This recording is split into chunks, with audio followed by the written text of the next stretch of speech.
آج اس فدائے محراب کی نشست کے اندر وقت ہو گیا ہے حضرت علامہ پیر سید ریاض حسین شاہ جی کی گفتگو کا۔ آج آپ کا عنوان ہے عصر حاضر میں دین مبین کی ضروریات۔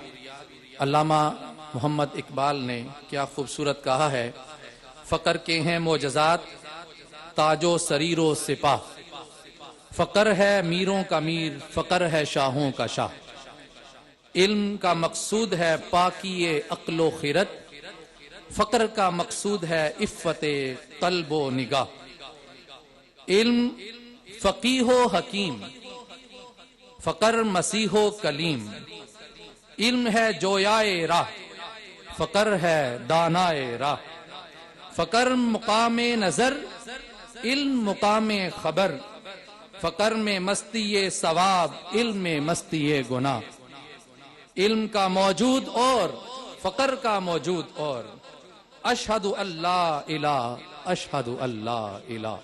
میں انتہائی ادب سے ملتمس ہوں مفسر قرآن مفکر اسلام حضرت علامہ پیر سید ریاض حسین شاہ صاحب مدظ اللہ العالی سرپرست اعلیٰ ادارہ تعلیمات اسلامیہ پاکستان سے آپ اپنے مواعظ حسنہ سے ہم سب کے قلوب و اذہان کو مستفید فرماتے ہیں۔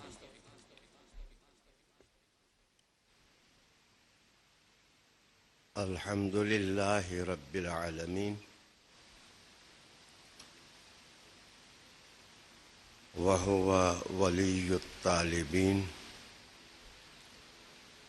وهو ولی الصالحین وهو ولی المسلمین وهو ولی المؤمنین والصلاة والسلام على خاتم النبیین وعلى آلہ الطاہرین الطیبین واصحابہ اجمعین۔ اما بعد، اعوذ باللہ من الشیطان الرجیم، بسم اللہ الرحمن الرحیم۔ ان اللہ وملائکتہ یصلون علی النبی یا ایھا الذین آمنوا صلوا علیہ وسلموا تسلیما۔ اللہم صل وسلم علی سیدنا ونبینا ومولانا محمد وعلی آل سیدنا ونبینا ومولانا محمد وبارک وسلم صلی علیہ۔ حدثنا شعبہ قال حدثني بشر قال حدثنا محمد عن شعبہ عن سلیمان عن ابراہیم عن علقمہ عن عبد اللہ قال لما نزلت الذين آمنوا ولم يلبسوا إيمانهم بالظلم قال أصحاب رسول الله صلى الله عليه وآله وسلم أينا لم يظلم فأنزل الله إن الشرك لظلم عظيم۔ درود شریف۔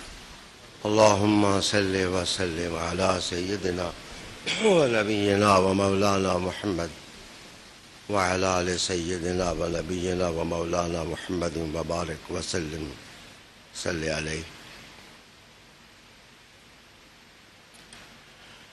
عزت کے لائق اور احترام کے لائق ناظرین، اللہ تعالیٰ نے ہم سب کو کرم سے نوازا اور رحمت سے نوازا۔ ہم رمضان المبارک کے فیوزات سے بہرہ مند ہوئے، عید سعید کی خوشیاں اللہ تعالیٰ نے نصیب فرمائیں۔ اس کے بعد آج وہ سلسلہ گفتگو پھر ہم جاری کرنے کے قابل ہوئے جو بعون اللہ الوہاب 5 سال سے جاری ہے۔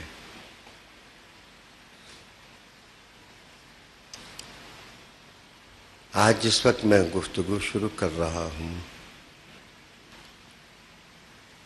تو عالمی سطح پر پوری دنیا ٹوبیکو اور تمباکو نوشی کے خلاف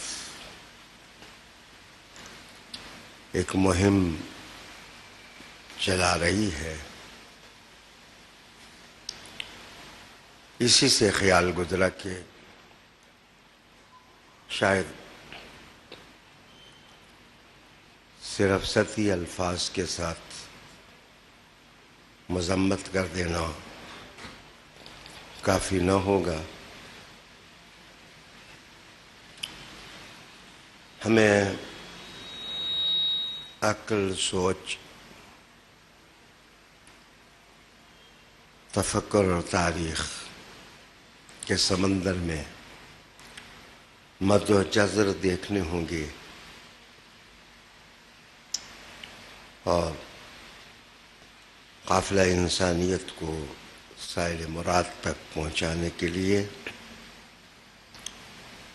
صحیح فکر کی تلاش کرنی ہوگی، اور صحیح فکر تلاش کرنے کے بعد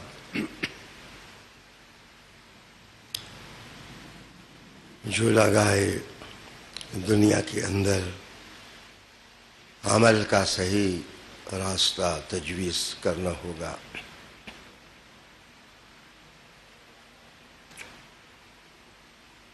رسالت محمد صلی اللہ علیہ وآلہ وسلم کی حدیث کا ایک متن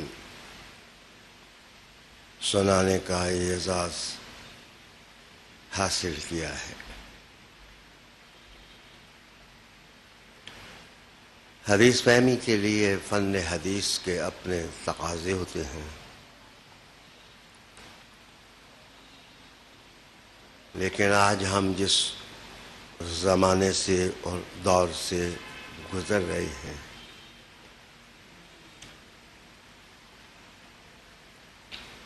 میں آپ کو یاد کروں گا کہ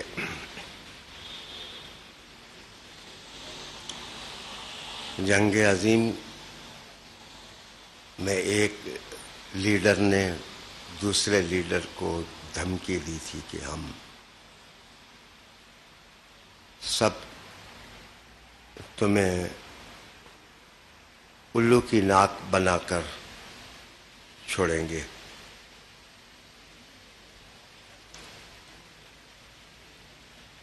سلطان صلاح الدین ایوبی نے بھی ایک جملہ کہا تھا کہ ہم توسیع پسندی کا منشور نہیں رکھتے،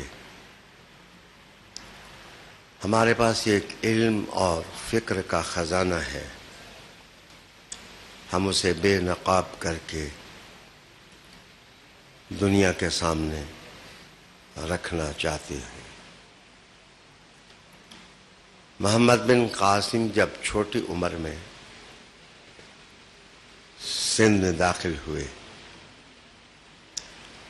تو انہوں نے کہا تھا کہ میری عمر جذبات کا تقاضا کرتی ہے، لیکن میں ایک گہرے احساس کی دولت لے کر عرب سے سندھ میں قدم رکھ رہا ہوں۔ مجھے اپنے جذبات کو نہیں بھڑکانا، مجھے ان احساسات کی روشنی دنیا کو دینی ہے جن کا مرجع رسالت محمد صلی اللہ علیہ وآلہ وسلم کی ذات ہے۔ معاف کیجیے، امریکہ کے ایک صدر نے ایک ملک کو دھمکی دی تھی کہ ہم انہیں پتھر کے زمانے میں چھوڑیں گے۔ میں صحیح طور پر تو نہ سوچ سکا کہ پتھر کا زمانہ کیسا تھا؟ اس میں لطافتیں زیادہ تھیں یا اس میں کثافتیں زیادہ تھیں؟ لیکن آج پوری دنیا جن مشاکل اور مصیبتوں سے دوچار ہے، میں کہہ سکتا ہوں کہ ہم پتھر کے زمانے میں تو نہیں پہنچے، ہم پودینے اور بنفشہ کے زمانے میں ضرور جا پہنچے۔ پرانے زمانے کا انسان بیمار ہوتا تھا تو سائنس اتنی ترقی یافتہ نہیں تھی، اور سائنس نے ابھی اپنا طویل سفر بھی نہیں کیا تھا، تو لوگوں کے پیٹ میں درد ہو جاتا تو وہ دہی کے ساتھ پودینہ کھا لیتے اور وہ بنفشہ استعمال کر لیتے، اور اگر انہیں زکام لگ جاتا، نزلہ ہو جاتا، تو وہ جوشاندہ وغیرہ پی لیتے۔ کیا عصر نو کی حکمت افروزی ہے اور عقل کی چیرہ دستیاں انسان کو کہاں پہنچا رہی ہیں کہ چاند پر دستک دینے والا انسان اور مریخ کے دروازے اور دریچے کھولنے والا انسان پوری دنیا کو کمرہ بند کر کے مشورہ دے رہا ہے کہ جو بڑے ڈاکٹر ہیں وہ کسی کا علاج نہ کریں، وہ کسی کو دوا دیکھ کر تجویز نہ کریں، پودینہ کھا لیں، بنفشہ کھا لیں، سٹیم کر لیں۔ عالی جناب، میرا عنوان یہ نہیں، میرا عنوان یہ ہے کہ ضرورت کی افادیت سے سائنس بھی انکار نہیں کرتی، مذہب بھی انکار نہیں کرتا، اور عقل بھی انکار نہیں کرتی، دانش بھی انکار نہیں کرتی۔ ضرورت کی اہمیت کو سمجھا گیا ہے اور سمجھا جانا چاہیے۔ انسان اپنی ڈیکوریشن اور لائف کی ڈیکوریشن کر سکتا ہے۔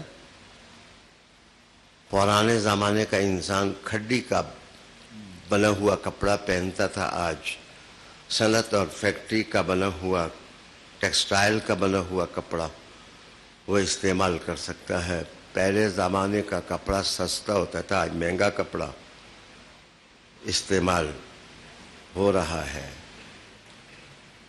لیکن معاف کیجئے، جو ضرورت ہے اس کی ڈیفینیشن بھی نہیں بدلی اور اس کی اہمیت بھی نہیں کم ہوئی۔ مثلا آدم علیہ السلام جب جنت سے زمین پر جلوہ فروز ہوئے، ساتھ اماں حوا بھی تھیں، تو ان کی کہانی، میٹھی کہانی، کھانے ہی سے چلی۔ گندم کا دانہ کھانا ہو یا کوئی استعارہ مجاز ہو، گندم کا دانہ کھا بیٹھے، جنت سے زمین پر آنا مقدر ٹھہرا، تشریف لے آئے۔ اس کا مطلب ہے کہ کھانا ضرورت ہے اور پانی پینا بھی ضرورت ہے۔ تو جو ضرورت ہے وہ تو آدم کے زمانے میں بھی ضرورت تھی اور آج بھی ضرورت ہے۔ ضرورت کی اہمیت کل بھی تھی، کھانے کی اہمیت کل بھی تھی، اور پانی پینے کی ضرورت اہم آج بھی ہے۔ میں آپ کی توجہ چاہوں گا کہ پانی پینا ممکن ہے کہ اس کی صورت بدل گئی ہو. کوئی پنجاب کے اندر جو 5 دریا ہیں ان سے پانی پیتا ہو, کوئی گنگور گٹاؤں سے نچڑتا پانی بارش کی صورت میں استعمال کرتا ہو, کوئی آدمی کنویں سے پانی کھینچ کر پیتا ہو, لیکن پانی تو وہ پیتا ہے. اس لیے انسانی ضرورتوں سے ابا نہیں کیا جا سکتا, انکار نہیں کیا جا سکتا. کھانا کھانا انسانی ضرورت ہے. انسان نے مسالے ڈال کر کے چٹنیاں بنا لیں, ذائقے میں دلچسپی پیدا کر لی اور ذوق تبدیل کر لیا, لیکن کھانا کھائے بغیر انسان کے لیے زندگی گزارنا مشکل ہے. یہاں پر پہنچ کر مجھے علامہ اقبال کے الفاظ آپ کے سامنے پیش کرنے ہیں. انہوں نے کہا تھا کہ بڑا افسوس ہے, افسوس بالائے افسوس ہے کہ انسان نے ہمیشہ اپنی مادی ضرورتوں کی اہمیت کو جانا ہے اور سمجھا ہے, لیکن انسان نے کبھی اپنی روحانی ضرورت کو محسوس نہیں کیا ہے. کائنات کی ایک روحانی تفسیر بھی ہونی چاہیے. جب تک ہم کائنات کی حقیقی روحانی تفسیر کو نہیں سمجھ پاتے, کہتے ہیں کہ زندگی کی ضرورت کو ہم پورا نہیں کر پاتے. یہاں سے وہ مذہب کی بالادستی شروع کرتے ہیں اور استدلال کے ساتھ مذہب پر بحث کرتے ہیں کہ جیسے پانی پینا انسان کی ضرورت ہے, ایسے ہی مذہب اور دین بھی انسان کی ضرورت ہے. جیسے کھانا کھانا انسان کی ضرورت ہے, ایسے ہی مذہب اور دین بھی انسان کی ضرورت ہے. آپ کہتے ہیں کہ 3 چیزیں ہیں جو انتہائی اہمیت کی حامل ہیں کہ انہیں ہم سمجھیں, ہم تسلیم کر لیں کہ اس ساری کائنات کا مالک خالق ایک ہے, وہ لا شریک ہے. اسی کے ہاتھ میں رطب و یابس کی چابیاں ہیں. اس کی منظوری اور کارکشائی کے بغیر اس زمین میں کچھ بھی نہیں ہو سکتا. ہماری زندگی کا مالک بھی وہی ہے اور ہماری موت کا مالک بھی وہی ہے. ہمارے دل میں خوشیوں کی لہر بھی وہی اٹھاتا ہے اور دلوں کو ماتم کدا بھی وہی بناتا ہے. دنیا میں انسان کی دلچسپیاں پیدا کرنے والا بھی وہی ہے اور دنیا سے دلوں کو مایوس کرنے والا بھی وہی ہے. اس دنیا کے ظاہر کا مالک بھی وہی ہے اور اس کے باطن کا مالک بھی وہی ہے. سچا کھرا انسان وہ ہے جو پیاس لگے تو پانی کی تلاش کرتا ہے, کسی کنویں کی تلاش کرتا ہے, کسی دریا کے ساحل پر جاتا ہے. اسے بھوک لگے تو وہ کھانا کھانے کے لیے محنت کرتا ہے، روزی کماتا ہے. کہتے ہیں اس سے بڑا کھرا انسان وہ ہے جو اپنی روح کی ضرورتوں کو پورا کرنے کے لیے سچے مذہب کی تلاش کرتا ہے، تاکہ اس سے اس کو وہ اصول مل جائیں، وہ براہین مل جائیں، وہ طرز استدلال مل جائے، وہ تشنگی بجھانے کا ساما مل جائے، جس سے اس کا اندر کا انسان اپنی روحانی پیاس بجھا لے. ڈاکٹر اقبال کے الفاظ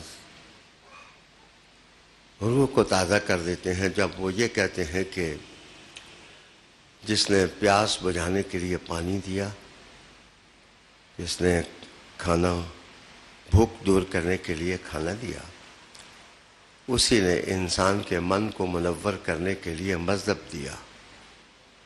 اور مذہب کا عنوان ہی اللہ شناسی ہے، خدا شناسی ہے. مذہب شرک سے منع کرتا ہے.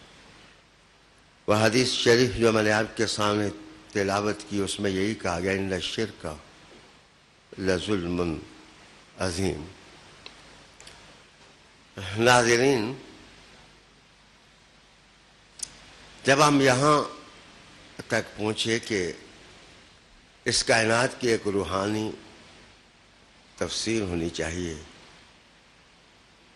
جس میں انسانوں کے اندر یہ جستجو پیدا کی جائے کہ وہ اپنے مالک کو بھی تلاش کریں. دیکھیں، آپ اس ذات کی راہبری اور رہنمائی کے بغیر چلیں گے تو وقتی طور پر شاید پودینہ اور بنفشہ آپ کو عافیت سے بھی نواز دیں، لیکن یاد رکھنا کہ عافیت کا اصل سرچشمہ جب تک آپ سے مخفی ہوگا آپ سکون نہیں پا سکیں گے. رسالت میں صلی اللہ علیہ وآلہ وسلم اللہ تعالیٰ کی وہ نعمت ہیں. رسالت میں صلی اللہ علیہ وآلہ وسلم وہ من عظیم ہیں. رسالت میں صلی اللہ علیہ وسلم وہ پیکر رحمت ہیں. رسالت میں صلی اللہ علیہ وسلم وہ محسن انسانیت ہیں. رسالت میں صلی اللہ علیہ وسلم وہ موتی برکت ہیں. رسالت مآب صلی اللہ علیہ وآلہ وسلم لوگوں کے دلوں کی دھڑکنوں سے بات کرنے والے رہنما ہیں. رسالت مآب صلی اللہ علیہ وآلہ وسلم روح کی کسک بھی جانتے ہیں اور روح کی تڑپ بھی جانتے ہیں. رسالت مآب صلی اللہ علیہ وسلم راہوں کی پیچیدگیوں کو بھی سمجھتے ہیں اور صراط مستقیم کی حقیقت بھی جانتے ہیں.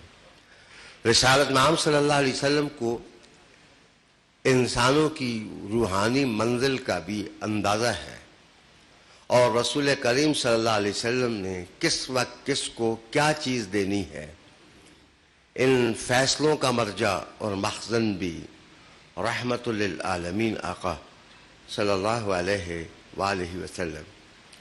ناظرین، حضور صلی اللہ علیہ وآلہ وسلم اس کائنات کی روحانی تفسیر ہے. رسالت مآب صلی اللہ علیہ وسلم منشأ خدا بندی کی تصویر ہے. رسالت مآب صلی اللہ علیہ وسلم تشنہ لب انسانیت کے لیے پیغام سکون ہے. اور رسالت مآب صلی اللہ علیہ وسلم اس بیمارستان میں ہر بیمار کے لیے نسخہ کیمیا ہے اور نسخہ شفا ہے. مسیحا نفسی کا کوئی ایسا کوئی ایسا طریقہ، کوئی ایسا راستہ نہیں ہے جو اللہ تعالیٰ نے محمد الرسول اللہ ہے صلی اللہ علیہ وآلہ وسلم کو نہ دیا ہو. آپ صلی اللہ علیہ وآلہ وسلم نے جب مذہب کو اور جب دین کو اسٹڈی کے لیے، مطالعہ کے لیے مسائل کے حل کے لیے، قبول کرنے کے لیے لوگوں کے سامنے رکھا، تو رسول کریم صلی اللہ علیہ وسلم کے قوانین رہبری کے 5 سادے سے طریقے تھے کہ کہیں وہ ڈسٹرب نہ ہونے پائے۔ میں ضرور حوالہ دوں گا آج اس بات کا بھی کہ 1945 کے بعد جب جنگ عظیم بننے لگی تو یونائٹڈ نیشنز جیسے ادارے صرف منفعت انسانی کا احساس لے کر سامنے آئے اور کھل کر جو باتیں کی گئیں ان کا خلاصہ یہ ہے کہ انسان آزاد ہے۔ جس ذات نے اس انسان کو پیدا کیا ہے غلام پیدا نہیں کیا ہے۔ ہم مل کر ان کوششوں کی مذمت کریں گے جو انسان کو غلام بنانے کی سعی کریں گے، بلکہ یہ تابناک اور درخشندہ لفظ پڑھ کر ایک عام انسان کو بھی حوصلہ ہوتا ہے کہ دنیا کا ہر شخص سیاسی پناہ حاصل کرنا اس کا بنیادی حق ہے۔ وہ دنیا کے جس ملک میں چاہے وہ سیاسی پناہ حاصل کر سکتا ہے۔ وہ نیشنلٹی چینج کا حق رکھتا ہے، بیسک رائٹس میں سے ہے اس کی آزادی کو کوئی شخص چیلنج نہیں کر سکتا، بلکہ الفاظ کا عمومی فیضان اس دھارے پر بھی بہتا ہوا نظر آتا ہے کہ انہوں نے کہا کہ nobody can torture، کسی انسان کو یہ حق نہیں ہے کہ دوسرے کو ٹارچر کرے اور دوسرے کو تکلیف دے۔ بصیرتیں جس وقت گنگی ہو جاتی ہیں اور دانش جس وقت بہرا ہو جاتی ہے، جس وقت فیصلے منافق ہو جاتے ہیں، جس وقت ذہن پگڈنڈیوں سے پھسل جاتے ہیں، تو اس وقت انسان اپنے ہی لیے ٹھیک فیصلے نہیں کر پاتا۔ 45 کے بعد جو چارٹر فریم کیا گیا، بنایا گیا، اس کے اندر یہ بھی لکھا تھا کوئی شخص کسی کو کمرے میں بند نہیں کر سکتا۔ گویا اس سے اس کے جذبات مجروح ہوتے ہیں، اس کے ایموشنز مجروح ہوتے ہیں، اور لڑائیوں کا اندھا اور بہرا اور گنگا انداز جس سے انسانیت ہلاکت کے سمندر میں ڈوب جائے، ہم خود متفق ہوئے تھے کہ ہم کوئی ایسا راستہ نہیں استعمال کریں گے جس راستے پر چل کر انسانیت تباہ ہو۔ جنگ عظیم کے نتیجے میں آپ جانتے ہیں 17 ملین پیپل، 17 ملین، اس کو آپ 10 سے ملٹیپلائی کر لیں، اتنے لوگ ہلاک ہوئے۔ انسان نے انسان کو مارا، آدمی نے آدمی کو مارا۔ جناب، پیاس ضرورت ہے، لیکن پیاس کے وقت زہر پینا یہ مسئلے کا حل نہیں ہے۔ بھوک ضرورت ہے، لیکن بھوک کے وقت زہر کھانا یہ دانش مندی نہیں ہے۔ اور جس وقت انسان کے ہاتھوں تباہ ہونے لگ جائے، برباد ہونے لگ جائے، دولت کا روا استعمال ہو اور دولت کے پُج جاری انسانی زندگیوں کے ساتھ کھیلنے لگ جائیں اور ہیومینٹی اور انسانیت کی قدر و قیمت کم ہو جائے تو اس وقت ہمیں اپنی روحانی پیاس بجھانے کے لیے کسی ایسے جھرنے کی تلاش کرنی چاہیے جہاں سے ہمیں سچے اصول ملتے ہوں، ہمدردی ملتی ہو، رحمت ملتی ہو، کرم ملتا ہو، نوازش ملتی ہو، مسیحا نفسی کرنے والا دست ید اللہی ملتا ہو۔ یقیناً یقیناً ہم دنیا میں ہوں یا نہ ہوں، دنیا جب بھی تلاش کرے گی اس کی آنکھوں کے سامنے میرے رسول کا مدینہ ہی آئے گا۔ رسول کریم صلی اللہ علیہ وآلہ وسلم کی ذات اس کے سامنے آئے گی۔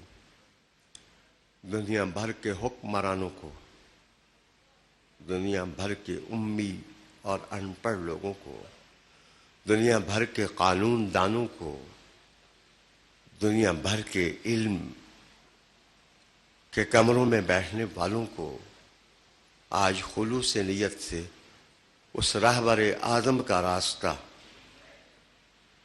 تلاش کرنا چاہیے جس کے بارے میں اللہ رب العالمین نے خود فرمایا، لقد من اللہ علی المؤمنین اذ بعث فیہم رسولا من انفسہم یتلو علیہم آیاتہ ویزکیہم ویعلمہم الکتاب والحکمہ وَإِن كَانُوا مِن قَبْلِ لَفِي ضَلَالٍ مُبِينٍ۔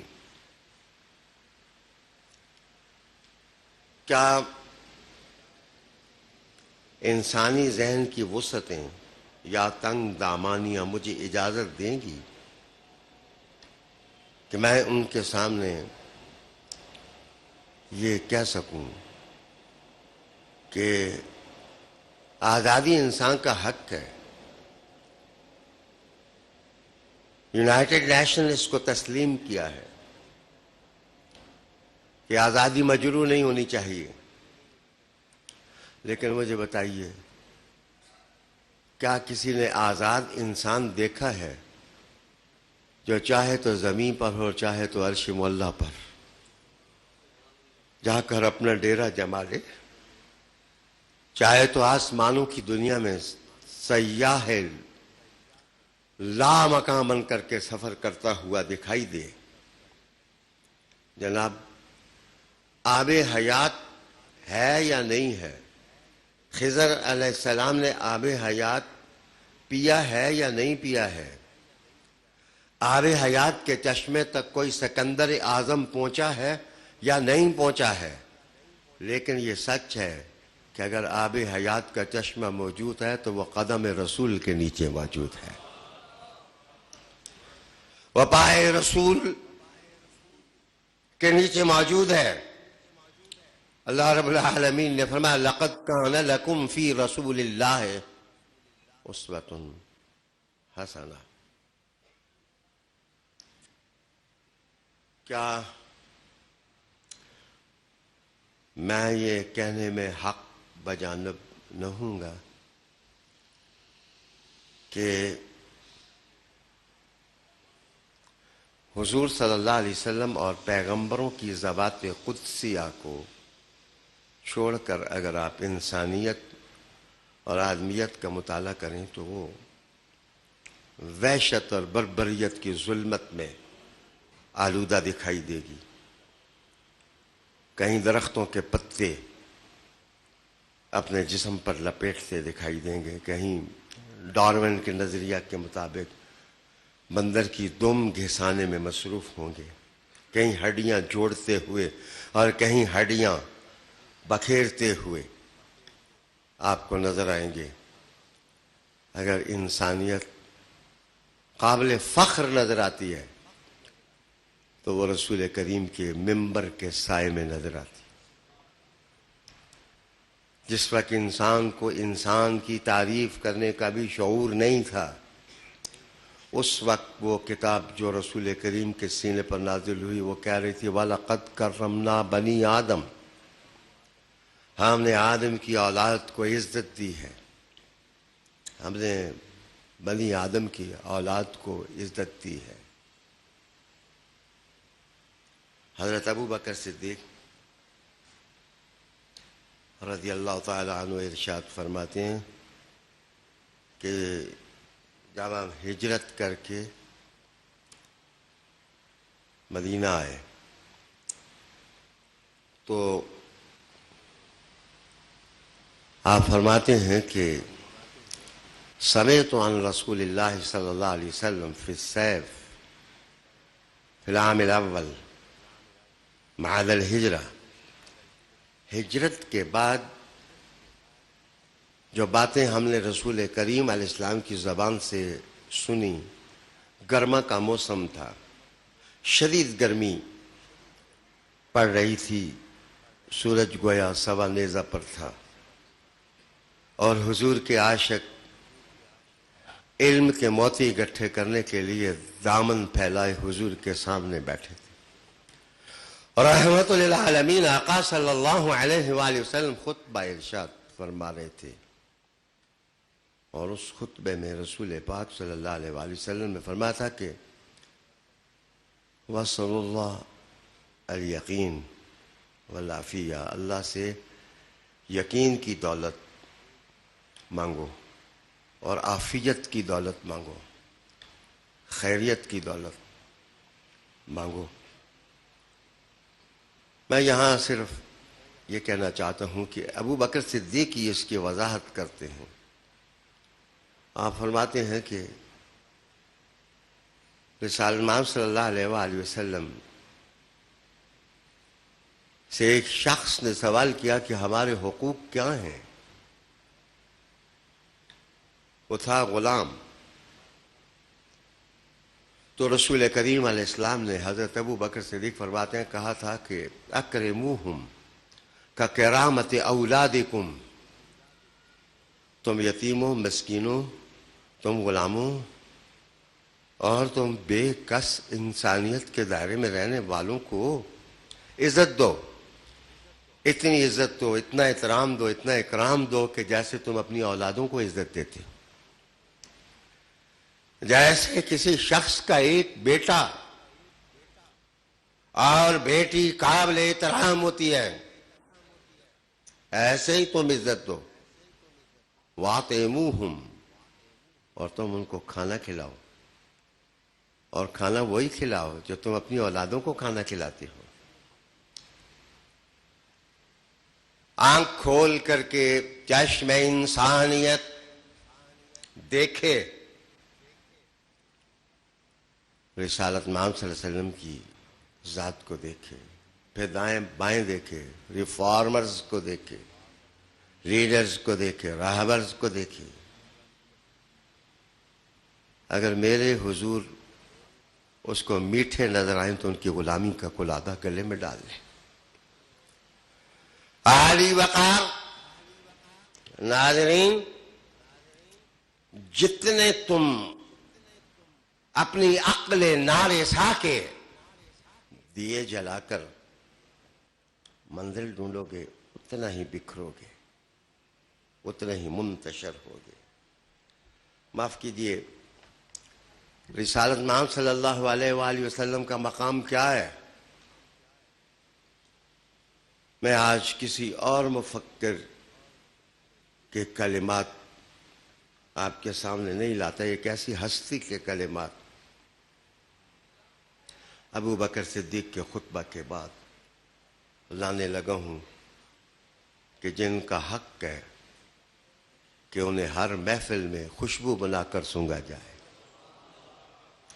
جن کا حق ہے کہ انہیں آسمان سمجھ کر کے سلامی دی جائے، جن کا حق ہے کہ انہیں قوس قزح کا رنگ سمجھ کر کے رونق حیات تلاش کی جائے، جن کا حق ہے کہ انہیں رواں دواں ہر دم جواں ندی اور آب جو سمجھ کر کے ان سے مستفید ہوا جائے۔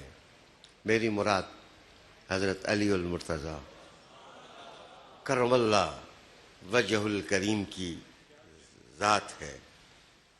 آپ ارشاد فرماتے ہیں کہ ارسلہ علی حین فترۃ من الرسل، وہ لوگوں جب اللہ تعالیٰ نے رسول کریم علیہ السلام کو انسانی رہنمائی کے لیے اور رہبری کے لیے بھیجا تو آپ فرماتے ہیں کہ انبیاء کا قافلہ رک چکا تھا، انبیاء کا قافلہ رک چکا تھا، اور آپ کے سر پر ختم نبوت کا تاج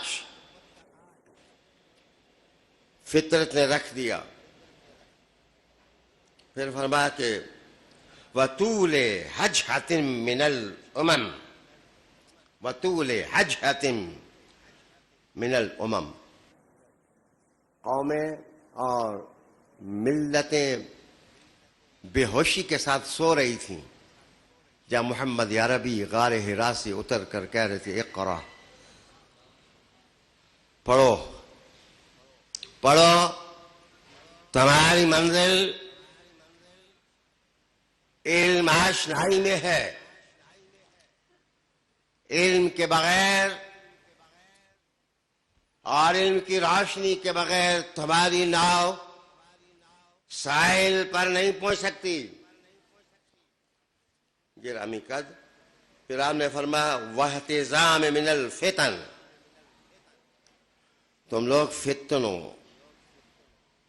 فتنوں کی نرغے میں ہو، ہر طرف سے فتنے فتنے فتنے، آزمائشیں آزمائشیں آزمائشیں، امتحانات امتحانات امتحانات و انتشار من الامور۔ جب رسالت محمد صلی اللہ علیہ وسلم نہیں آئے تھے تو جتنے امور حیات تھے وہ سب بکھرے ہوئے تھے، انسان کو بیٹھنے کا سلیقہ نہیں تھا، اٹھنے کا طریقہ نہیں تھا، حیات کا قرینہ نہیں تھا، کھانے پینے کی تمیز نہیں تھی، حلال اور حرام اس کے سامنے کوئی معنی نہیں رکھتے تھے۔ گرامی قدر، وَتَلَزِّم مِّنَ الْحُرُوب، جنگوں نے ان کو کھا لیا تھا، وَالدُّنْيَا كَاسِفَةُ نور، روشنیاں بجھ چکی تھیں، عَلَى حِينِ اِسْفِرَارٍ مِّن وَرَقِهَا، زندگی کا ورق بے رونق ہو چکا تھا اور اس پر پھل نہیں تھا۔ اس وقت رسول کریم علیہ السلام تشریف لائے، مصطفیٰ کریم علیہ تحیت والثناء اس وقت تشریف لائے دنیا میں۔ آپ نے دنیا کا ہاتھ اپنے ہاتھ میں لیا تو حضور صلی اللہ علیہ وآلہ وسلم نے بات کو آگے بڑھایا۔ جناب ایک صدق ہے، ایک امانت کی ادائیگی ہے، ایک دنیا کو فائدہ پہنچانا ہے اور ایک دنیا کو نقصان سے بچانا ہے، محنت کرنی ہے، عمل کرنا ہے۔ تاریخی الفاظ میں آپ کے سامنے پیش کرتا ہوں کہ رسالت میں آپ صلی اللہ علیہ وسلم فرمایا کہ وہ شخص جو اپنے عیال کے لیے محنت کرتا ہے روزی کے لیے، وہ مجاہد کی طرح ہے۔ حضور نے فرمایا کہ جو آدمی نکمہ ہے وہ اپنے آپ کو فتنوں کے حوالے خود کر دیتا ہے۔ پھر رسالت محمد صلی اللہ علیہ وسلم نے ارشاد فرمایا کہ لوگوں اس بات کو سمجھ لو کہ عمل صالح ہی میں اور ایمان کی پربرکت شاخ سے فائدہ اٹھانے ہی میں تمہارے لیے بہتری ہے۔ ضرورتوں کی تکمیل باب نبوت پر ہی ہو سکتی ہے، اور ہم اپنے مسائل کا حل باب کرم ہی سے حاصل کر سکتے ہیں۔ اس وقت تک انسانیت بھٹکتی رہے گی جب تک محسن انسانیت کا دروازہ تلاش نہیں کر لیتی۔ اللہ تعالیٰ مجھے اور آپ کو عمل کی توفیق عطا فرمائے کہ محمد سے وفاتوں نے تو ہم تیرے ہیں، جہاں چیز ہے کہ اللہ و قلم تیرے ہیں۔ اللہم صلی وسلم علی سیدنا و نبینا و مولانا محمد وعلی آل سیدنا و نبینا و مولانا محمد وبارک وسلم صلی علیہ۔ اے اللہ انسانیت کو صحیح فکر عطا کر دے، اے اللہ قافلہ آدمیت کو صحیح عمل نصیب فرما دے، اے اللہ ان کو عافیت کی دولت سے نواز دے، اے اللہ انہیں یقین کی دولت سے مالا مال کر دے۔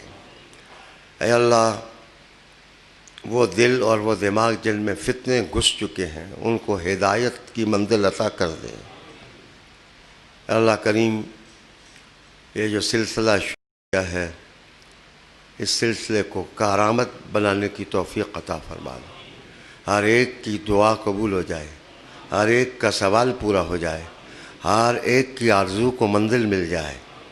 خصوصاً اروائی ٹی وی کے لیے بھی دعا کریں کہ وہ مقاصد حسنہ کا پیغام پوری دنیا تک پہنچاتے ہیں۔